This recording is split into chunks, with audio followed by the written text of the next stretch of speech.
If you know what imposter syndrome means and you actually feel it sometimes or all the time, welcome to the club of the high achieving people.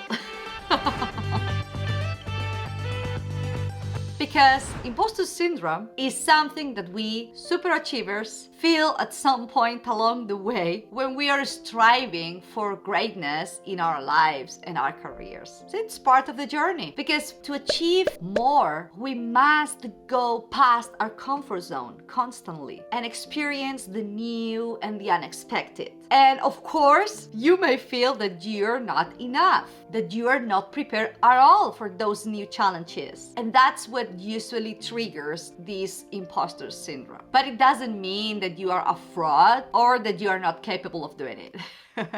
That's the good news. The thing is that it's easy to doubt yourself in those challenging moments, to doubt about your abilities, but it's just part of the process. And I wanted to share with you today my 3 steps on how to overcome imposter syndrome every time it comes. Number 1, I ask myself, why am I feeling this way? And then from that answer, I ask again, why? Till I reach the very core reason why I'm experiencing that feeling. And this is a very profound exercise. And at the beginning, it's quite uncomfortable because you kind of realize those limiting beliefs that you already have in your brain actually blocking you and stopping you from achieving whatever is it that you want to achieve in your life. But the more you do this exercise, the more you start understanding what's going on here in your brain. So once I understand the why and I think, oh, I think this is the core thing, what I do is like, okay, I experience that feeling sometimes, and usually it's like a very negative feeling. Of course, but actually they bring a lot of information about what's going on inside and also subconsciously in your brain, because you are approaching that negative feeling with kindness, honesty, and understanding. That's the most important part, understanding, because we don't want to feel bad, right? But when you understand the reason why you're feeling that way, even if you don't really like it at all, it's like very refreshing, and it's also a way for you to start over and actually reprogram your mind at some level in order for you to keep the imposter syndrome at ease. Second step, I block all the external inputs. Social media, YouTube, reading blogs and podcasts. Most of the time when we feel the imposter syndrome, it's a result of a series of external inputs that we let come in, right? It's a lot of information out there, a lot of information, tons of it. So at some point you must block it. The worst thing you can do is look at what others are doing. That's not good.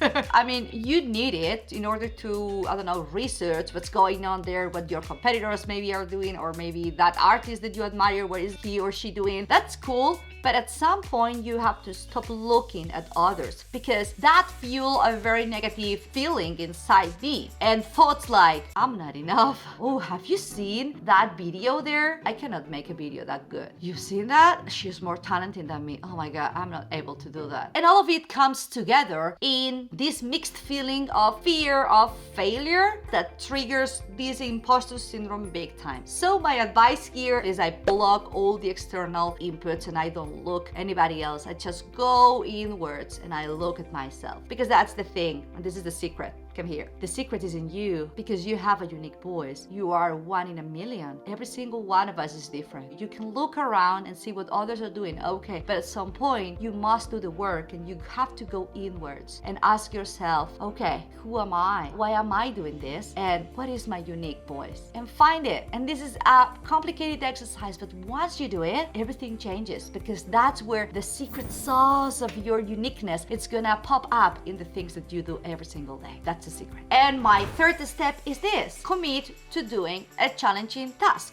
Figure out what is it that you'd love to achieve and that would make you feel proud of yourself. What is it? For example, in my case, I asked myself a year ago, what is it that would make me feel proud of myself as a writer? And I said, you know what? I would feel very proud of myself if I write a book. And also if I write a book in 1 year. And that was for myself like this challenging task, this challenging goal. It was like, you know what? I'm gonna do it. I'm gonna make it happen in 1 year. I'm gonna write a book. Of course, I didn't know if I could do it, but I embraced that moment and I say, you know what? I'm gonna take action. I don't know if I'm gonna be able to do it and I'm gonna be able to finish the book, but I'm gonna take the action anyway, because I know that if I finish it, I'm gonna feel very, very proud of myself and I'm gonna gain something that right now I don't have, which is self-confidence. But in your case, it can be totally different. What is it for you that would make you feel proud of yourself? What's that challenging task that you could do to make that imposter syndrome fade away and show to yourself that indeed you're talented enough? What is it for you? Think about it. And whatever it is for you, decide,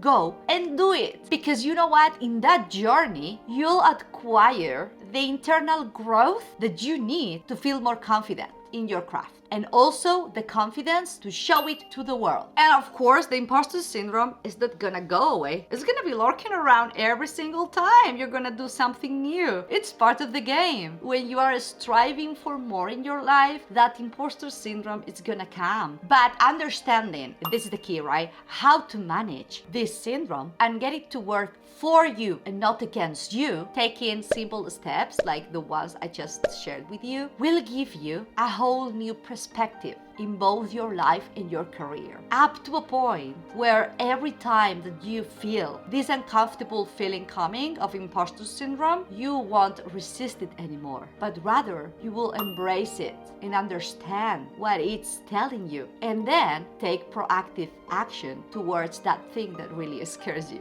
By doing this, you'll start breaking all limiting beliefs that have kept you trapped in that I'm not good enough imposter syndrome mode, and you'll start living a life that really feels free and exciting to you. So anyway, that's all from me today. I hope this video was of help in managing the imposter syndrome. And if you liked it, please click here to subscribe for more videos every week on motivation and personal growth. See you in the next one. Bye.